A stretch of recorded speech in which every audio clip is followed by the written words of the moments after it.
They call themselves the craft. For centuries, they've met behind closed doors, in candlelit lodges, wearing aprons and symbols most of us don't understand. They've built cathedrals, whispered oaths, and guarded secrets many believe date back to Solomon's temple itself. But what do we really know about the Freemasons and the mystical rituals they still perform in the shadows? This is the story of the world's most mysterious brotherhood, and the rites that blur the line between ceremony and sorcery. In the modern world, Freemasonry often appears harmless. You've seen the square and compass logo. Maybe your grandfather was a member. Lodges operate in the open. Some even give scholarships and host charity events. But behind this public face lies a secret system of symbols, codes, and rites of passage rooted in ancient esoteric traditions. Let's go back to the beginning. Historians trace the origins of Freemasonry to the medieval stonemason guilds of Europe. These skilled craftsmen built the great cathedrals, Notre Dame, Chartres, York Minster. They passed knowledge from master to apprentice through coded gestures, tools, and geometry. But at some point, the stonemasons began accepting members who weren't builders at all, just thinkers. Elites, philosophers. These were the speculative masons, men not building temples from stone, but from meaning. By the early 1700s, Freemasonry had become a secret society of ideas, blending Christian imagery, ancient Egyptian symbolism, Hebrew mysticism, alchemy, and sacred geometry. But what happens inside a Masonic ritual? Initiation is not just a handshake and a card. It's a dramatic ceremony, symbolic death and rebirth. The initiate is blindfolded.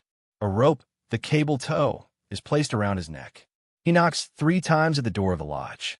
He is led in darkness through a symbolic journey, often barefoot, one pant leg rolled up, his chest exposed, a dagger placed at his heart. He must swear oaths, binding promises to never reveal the secrets of the craft. Some versions include cryptic words, Tubal Cain, Jobulin, or the great architect of the universe. These aren't just titles, they're keys to hidden meanings. One of the most mysterious parts of Masonic ritual is the legend of Hiram Abiff. According to the story, Hiram was the chief architect of Solomon's temple. He possessed sacred knowledge, the master's word, that could unlock divine secrets. But jealous workers demanded he reveal it.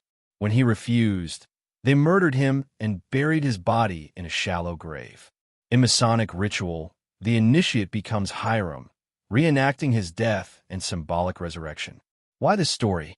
Why the death of a builder? Some say it represents the soul's journey, from ignorance to enlightenment. Others believe it masks something deeper, an ancient initiation rite older than the Bible itself. Now, here's where it gets stranger. Freemasonry's symbols, the all-seeing eye, the checkerboard floor, the twin pillars, the blazing star, are all drawn from mystery schools of the ancient world. Egyptian temples, Greek initiations, Kabbalistic diagrams, even Rosicrucian alchemy. The checkerboard floor, a symbol of duality, light and dark, good and evil, heaven and earth. The twin pillars, Jachin and Boaz, echoes of ancient temples and stargates.